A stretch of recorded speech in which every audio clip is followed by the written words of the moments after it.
Jangan lupa like, komen, dan subscribe channel YouTube TVRI Bengkulu dan nyalakan lonceng notifikasinya.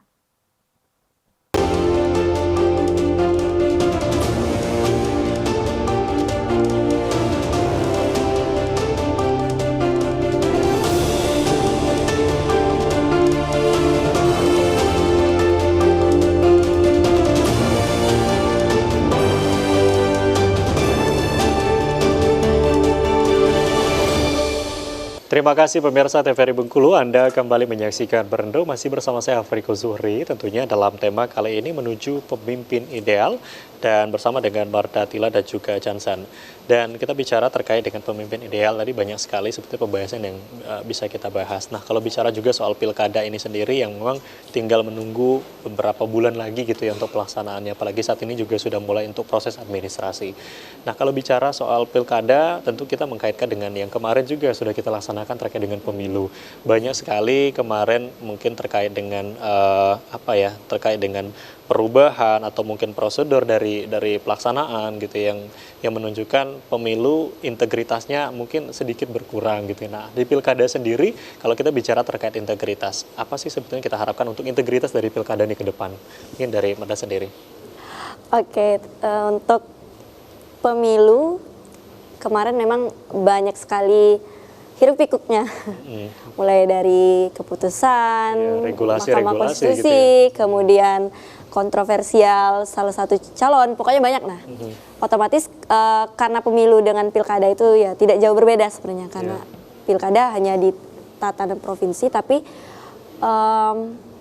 perhatian masyarakat itu masih tertuju ke sana. Jadi kayak masyarakat itu framingnya, oh pasti sama nih kayak pemilu, pasti ada aja ini nanti celahnya. Nah, harapannya memang dari penyelenggaranya dulu seperti harus menaikkan lagi kepercayaan masyarakat sebenarnya Bang, kalau menurut aku, karena memang kan yang menyelenggarakan itu adalah pintu masuknya dulu. Nah, kalau memang KPU dan Bawaslu nanti udah bagus, harapannya keputusan-keputusan, kemudian peraturan-peraturan yang ditetapkan itu juga bareng-barengan. Tuh, tidak ada lagi yang kayak kemarin yang banyak membuat kontroversial, kemudian dari peserta pemilunya juga tertib, tidak kayak kemarin juga. Kan kalau kita lihat kemarin di pemilu sempat tuh kubu 01, 02, 03 itu berantem di sosial media, itu sempat heboh, di X itu juga sempat heboh, sampai-sampai bawa-bawa hal-hal yang seharusnya tidak kita bawa itu.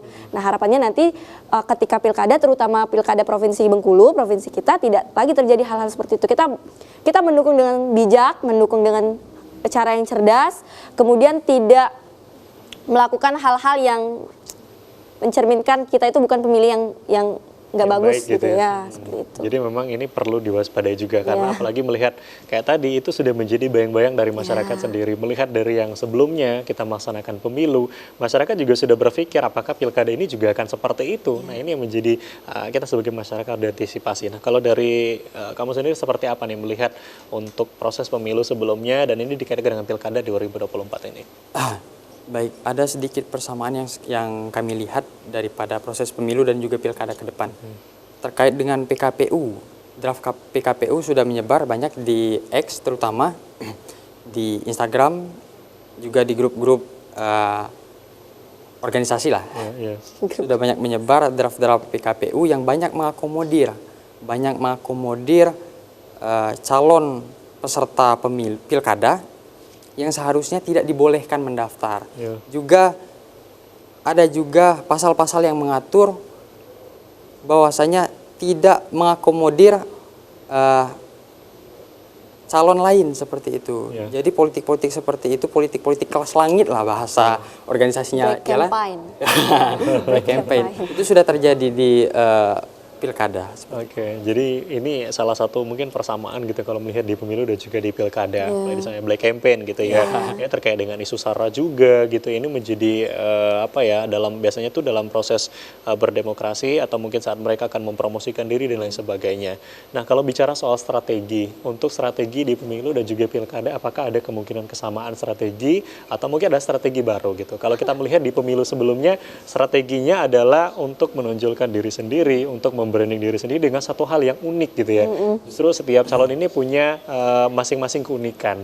Dan kalau kita melihat mungkin mereka punya gagasan, tapi sesuatu yang unik ini justru yang lebih diperhatikan atau lebih menjadi trend centernya di masyarakat. Nah, seperti apa nih kalau untuk di pilkada? Pilkada ya. Kalau calon eksekutif atau legislatifnya pintar, cerdik, kemungkinan untuk melakukan hal-hal yang di pemilu itu pasti besar. Bisa. Karena memang untuk menaikkan elektabilitasnya itu salah satu cara yang paling ampuh. Dengan identitas-identitas yang nyentrik, identitas-identitas yang agak beda dari yang lain gitu kan. Dan tapi juga ada juga kemungkinan kalau pengamatan saya ya Bang, pengamatan saya untuk strategi-strategi lama juga kemungkinan masih tetap dipakai kayak agama, mohon maaf, kayak agama, kemudian unsur-unsur kedaerahan itu biasanya yang paling banyak dipakai. Nah, jadi kemungkinannya tetap ada untuk politik-politik dengan gaya-gaya branding diri itu, karena memang kalau yang kata saya tadi kan, kalau memang mereka pintar dan mereka lihat itu sangat berpengaruh, Peluang gitu. peluangnya sangat besar, pasti dipakai. Terlepas nanti bentuknya seperti apa, mungkin gaya rambut kah, atau gaya senyum, atau gaya itu pasti dipakai. Oke, kalau dari Jansen sendiri seperti apa melihat strategi untuk di pilkada 2024? Ya sama, sudah teruji rasanya politik-politik yang nyentrik gitu ya. Bisa dibilang ada foto yang nyentrik, beda sendiri. AI. Itu ya dari AI, kemudian bajunya yang biasanya dominan biru, merah, kuning, itu dia pakai warna pink. Baby ada blue. kemarin kan. Kemudian ada yang terbarukan politiknya melalui mahasiswa, ngebrandingnya melalui mahasiswa. Bagaimana caranya melalui mahasiswa? Biasanya masuknya lewat organisasi. Ya, lewat organisasi. Mungkin dia senior di satu organisasi itu, mintalah promosikan oleh ketua umumnya misal. Biasanya dibuatkan sebuah seminar nasional mengundang tokoh politik yang sedang berjuang di dalam pilkada, biasanya seperti itu. Dan itu berhasil biasanya Kak. Biasanya berhasil karena sedikit banyaknya orang yang sedang berjuang ini tadi, calon kepala daerahnya tadi memberikan sejumlah uang kepada penyelenggara, juga kepada siapa yang ikut atau audiens seperti itu kan. Oke, itu strategi gitu ya, atau mungkin target-target yang mungkin mereka incar sendiri, apalagi bicara soal pemilih pemula, generasi Z, generasi milenial ini yang paling banyak. Oke, kita break, nanti kita lanjutkan kembali. Pemirsa jangan kemana-mana, kami akan segera kembali tetap di Berendo dalam tema yang sama menuju pemimpin ideal.